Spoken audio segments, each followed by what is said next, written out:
Hello बच्चों, कैसे हो आप। मैं आपको इस यूट्यूब चैनल पर BEE के सारे टॉपिक्स इंपॉर्टेंट टॉपिक्स बताऊंगा जो मेन एग्ज़ाम के लिए बहुत ही इंपॉर्टेंट टॉपिक्स है। इसके अंदर यूनिट नंबर फर्स्ट होता है। इसके अंदर सबसे इंपॉर्टेंट टॉपिक्स होता है वो है nodal analysis, mesh analysis, Thevenin's theorem, superposition theorem और स्टार एंड डेल्टा कॉन्सेप्ट होता है, वो इंपॉर्टेंट टॉपिक होता है। इसमें सबसे पहले अपन बात करते हैं कि जो स्टार एंड डेल्टा कॉन्सेप्ट होता है ना, वो सबसे इंपॉर्टेंट टॉपिक्स होता है इस यूनिट में। तो इसके अंदर अपन स्टार एंड डेल्टा कॉन्सेप्ट को देख लेते हैं। इसको अपन RA मान लेते हैं, इसको RB मान लेते हैं, इसको RC मान लेते हैं। ये डेल्टा का हो गया,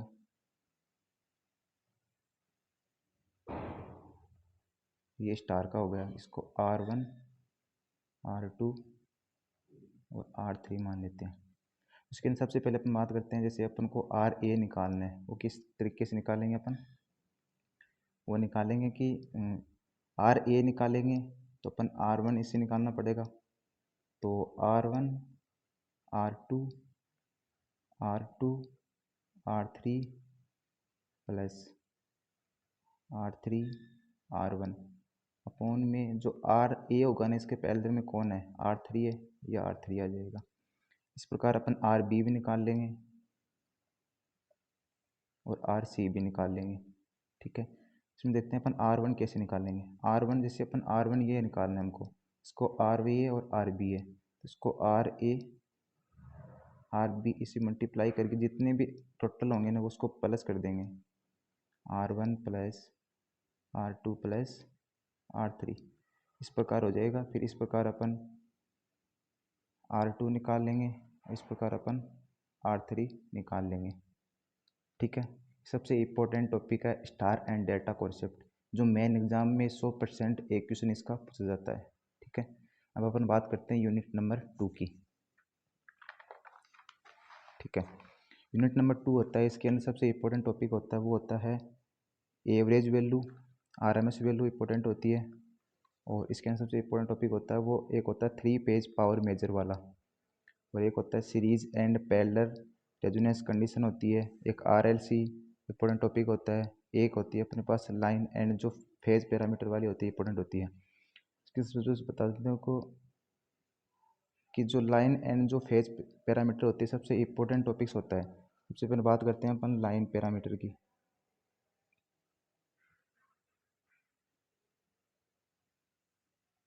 लाइन पैरामीटर्स किस प्रकार होता है, जैसे अपन इधर की तरफ करते हैं, जो हो जाएगा V ऑफ AN, इधर की तरफ हो जाएगा वो हो जाएगा V ऑफ BN, जो इधर की तरफ हो जाएगा वो हो जाएगा V ऑफ CN। इसमें क्या निकालना पड़ेगा अपन को, IAN, BN और CN निकालना पड़ेगा। ठीक है, तो अपन इधर की तरफ हो जाएगा अपना वो हो जाएगा I ऑफ AN, जो इधर की तरफ हो जाएगा वो हो जाएगा अपने I ऑफ BN, और जो इधर की तरफ होगा ना वो हो जाएगा अपन I ऑफ CN। ठीक है, इनके बीच के जो फेज डिफरेंट होता है वो 120 डिग्री का होता है। ठीक है, और ये हो जाएगा अपना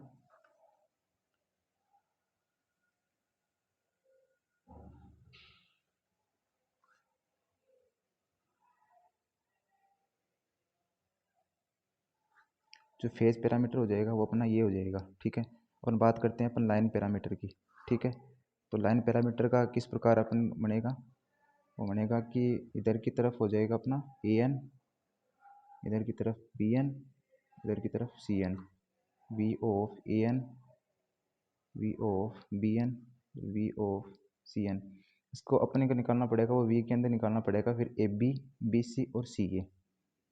तो अपन इधर की तरफ हो जाएगा वो V ऑफ AB, और इधर की तरफ हो जाएगा वो हो जाएगा V ऑफ, ये AB हो जाएगा, ये BC हो जाएगा, और जो इधर की तरफ होगा वो हो जाएगा V ऑफ CA। ठीक है, तो अपन क्या ये AB है तो AB हो जाएगा C और N के C के बीच में क्या हो जाएगा, डैश डैश हो जाएगा। ये B और C के बीच में तो A के बीच में डैश डैश हो जाएगा। तो ये क्या है, सी और ए के बीच में है तो बी के बीच में डैश डैश हो जाएगा, ठीक है। और जो अपना वी ऑफ लाइन होगा ना वो √3 ऑफ वी फेज होगा, ठीक है। √3 के मल्टीप्लिकेशन में ही होगा ये, ठीक है। और जो अपना जो वी ऑफ ए बी होगा ना वो बड़ा होता है इसे वी ऑफ ए एन से, ये बात भी इसके अंदर इम्पोर्टेंट है, ठीक है। ये दोनों टॉपिक्स है, ये बहुत ही इंपॉर्टेंट टॉपिक्स है, लाइन पैरामीटर और फेज पैरामीटर, ठीक है। अपन बात करते हैं यूनिट नंबर 3 की। यूनिट नंबर 3 में सबसे इंपॉर्टेंट टॉपिक्स है वो है DC machine, DC generator, EMF equation, transformer और एक होते हैं ईएमएफ इक्वेशन ऑफ ट्रांसफॉर्मर की। सबसे पहले बात करते हैं अपन की डीसी मशीन और इसका डीसी जनरेटर होता है, इसका ईएमएफ इक्वेशन होती है वो बहुत इंपॉर्टेंट होती है। तो ईएमएफ इक्वेशन उसकी होती है वो होती है P phi N Z upon 60A, ठीक है। ये बहुत ही इंपॉर्टेंट टॉपिक्स होती है ईएमएफ इक्वेशन। जितने भी सारे न्यूमेरिकल होते हैं इस यूनिट के अंदर वो इससे सबसे ज़्यादा होते हैं, ठीक है। अपन बात करते हैं ट्रांसफॉर्मर की, जो ईएमएफ इक्वेशन होती है वो भी सबसे इंपॉर्टेंट टॉपिक्स होती है, ठीक है। इसमें वो होती है जो अलग अलग होती है, E1 की अलग होती है और E2 की अलग होती है। जो E1 होती है इसके अंदर होती है 4.44 F 5M होगा जो मैक्सिमम फ्लक्स होगा वो, और इसमें फिर N1 हो जाए जो प्राइमरी की जो N1 होती है वो N1 हो जाएगी। इसमें दूसरे की होती है 4.44 F 5M और N2। ये दोनों इक्वेशन होती है बहुत ही इम्पोर्टेंट इक्वेशन है, ठीक है। जितने भी सारे न्यूमेरिकल होंगे जो ट्रांसफॉर्मर के न्यूमेरिकल आएंगे या डीसी मशीन डीसी जनरेटर के न्यूमेरिकल आएंगे वो सारे न्यूमेरिकल इससे निकलेंगे, दोनों फॉर्मूले से। सबसे ज़्यादा जो मेन एग्ज़ाम में होता है वो ईएमएफ इक्वेशन ही पूछता है, ठीक है। और इसके जो डीसी मशीन का डीसी ट्रांसफॉर्मर का इसका कंस्ट्रक्शन होता है वो सबसे इंपॉर्टेंट होता है, और एक प्रिंसिपल होता है वो भी सबसे इंपॉर्टेंट होता है मेन एग्ज़ाम के लिए, वो भी थोड़ा देख देना, ठीक है। अब हम बात करते हैं यूनिट नंबर 4 की। यूनिट नंबर 4 में सबसे इंपॉर्टेंट टॉपिक होता है वो होता है SCR, BGT, UGT और CB, CE और CC, ये कॉन्फ़िगरेशन होता है, सबसे इंपॉर्टेंट होता है। इसके अंदर सबसे पहले बात करते हैं अपन PN डायोड की। PN डायोड होता है इसका, वो इसका सारे का आप VI कैरेक्टरिस्टिक देख जाना, तो VI कैरेक्टरिस्टिक होगा तो सबसे इम्पोर्टेंट होता है इन 4 टॉपिक्स का, ठीक है। और जिससे सबसे ज़्यादा इम्पोर्टेंट टॉपिक होता है वो SCR होता है, BGT होता है, UGT होता है, CB, CC और CC कॉन्फ़िगरेशन, सबसे इम्पोर्टेंट टॉपिक्स होते हैं ये चारों। इन चारों टॉपिक को आप एक बार देख जाना, सबसे इम्पोर्टेंट से इम्पोर्टेंट टॉपिक होते हैं, इस यूनिट से सबसे ज़्यादा नंबर के क्वेश्चन पूछे जाते हैं, ठीक है। अपन बात करते हैं यूनिट नंबर 5 की। यूनिट नंबर 5 में सबसे इम्पोर्टेंट टॉपिक होता है वो होता है, एक होता है मॉड्यूलेशंस, एक होता है रेडियो कम्युनिकेशंस, एक होता है स्टेलाइट कम्युनिकेशंस, एक होता है टेलीविजन कम्युनिकेशंस, ठीक है। सबसे इम्पोर्टेंट टॉपिक होता है इसमें सबसे ज़्यादा क्वेश्चन पूछे जाते हैं वो पूछे जाते हैं ब्लैक डायग्राम, ब्लैक डायग्राम, ठीक है। जो ब्लैक डायग्राम हो गया ना वो सारों टॉपिक्स के ब्लैक डायग्राम एक बार देख जाना, क्योंकि मॉड्यूलेशंस होता है वो कितने टाइप्स का होता है, मॉड्यूलेशंस होता है वो 3 टाइप्स का होता है। इसमें होता है एक तो होता है एम्पलीट्यूड मॉड्यूलेशंस, एक होता है इसमें फ्रिक्वेंसी मॉड्यूलेशंस, एक होता है इसके अंदर फेज मॉड्यूलेशंस, ठीक है। वो तीनों के इंपॉर्टेंट टॉपिक्स होते हैं, ठीक है। इन तीनों के बारे में देख जाना। और जो एक फेज मॉड्यूलेशंस और जो एक एम्पलीट्यूड मॉड्यूलेशन होता है ना, इसके अंदर डिफरेंट होता है ना, वो भी क्वेश्चन बहुत बार पूछा जा चुका है मेन एग्जाम में। और इसके सबसे इम्पोर्टेंट टॉपिक्स होता है कि एक वोल्टेज इक्वेशन निकालनी पड़ती है, वोल्टेज इक्वेशंस मॉड्यूलेशंस में, वो सबसे इम्पोर्टेंट होती है, ठीक है। सबसे पहले बात करते हैं हम मॉड्यूलस इक्वेशन किस प्रकार निकलेगी, ठीक है। सबसे पहले अपन निकालेंगे इसमें MT होता है और एक होता है इसमें CT, ठीक है। ये हो जाएगा अपना AM cos of omega T, ये हो जाएगा इसमें अपने पास AC cos of omega T, ठीक है। फिर इस दोनों को प्लस कर देंगे ना, MT प्लस CT, तो अपने पास क्या निकल जाएगा, अपने पास मॉड्यूलेशन निकल जाएगा, ठीक है। हाँ, तो अपन इसके बाद बात करते हैं कि अपने को एम्पलीट्यूड मॉड्यूलेशन से निकालना है।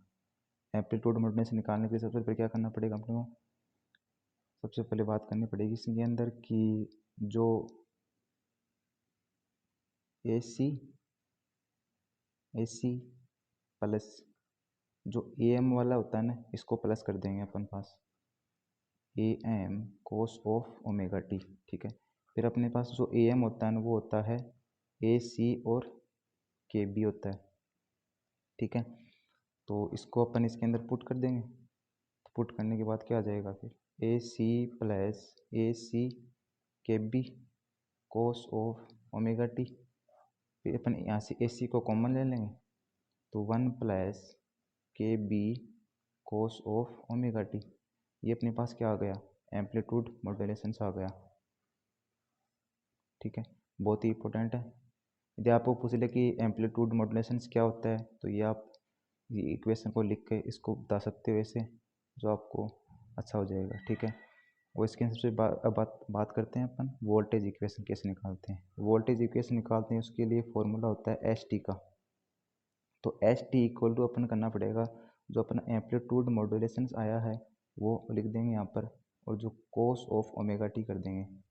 ठीक है, जो अपने पास एम्पलीट्यूड मॉड्यूलेशन क्या आया था, वो आया था अपने पास AC 1 plus KB cos of omega T, और यहाँ पर फिर कोस ऑफ ओमेगा टी से मल्टीप्लाई कर देंगे।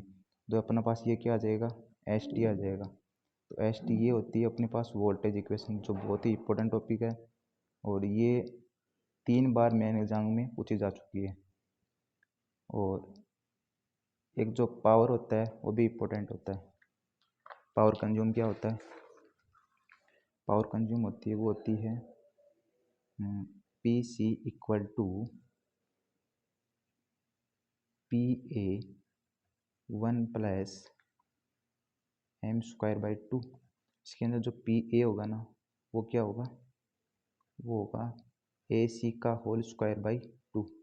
जो पावर होती है ना मॉड्यूलेशन के अंदर, ये भी बहुत ही इम्पोर्टेंट होती है। ये भी दोनों टॉपिक होते हैं, इम्पोर्टेंट होती है। ठीक है, और ये सारे टॉपिक्स आपको क्लियर करा दिए हैं मैंने। ये सारे टॉपिक्स एक बार आप पढ़ के चले जाओगे तो सबसे अच्छे 50+ नंबर आराम से बन जाएंगे। ठीक है, और मेरा वीडियो अच्छा लगा हो तो लाइक करना, बच्चों को अपने दोस्त होते हैं उनको भी शेयर कर देना। ये सारे टॉपिक्स एक बार पढ़ जाएंगे तो सारे अच्छे तरीके से पास हो जाएंगे, क्योंकि BEE के अंदर सबसे ज़्यादा बैक लगने के चांसेस होते हैं। ठीक है, और कोई भी मेरी मिस्टेक आती है वीडियो के अंदर तो आप कमेंट करके ज़रूर बताइए, क्योंकि मैंने सबसे पहले यही शुरुआत की है BEE पढ़ाने की। ठीक है, और मैं आपका छोटा बड़ा भाई, सपोर्ट करना भाई, सब्सक्राइब करना और लाइक करना, कमेंट करके बताना वीडियो कैसे लगा हो। यदि अच्छा वीडियो है तो और बताना, और सब्जेक्ट का भी वीडियो बनाएंगे। जो BTech कर रहे हैं सब बंदे वो एक बार ज़रूर पूरी वीडियो को देख लेना। Thank you.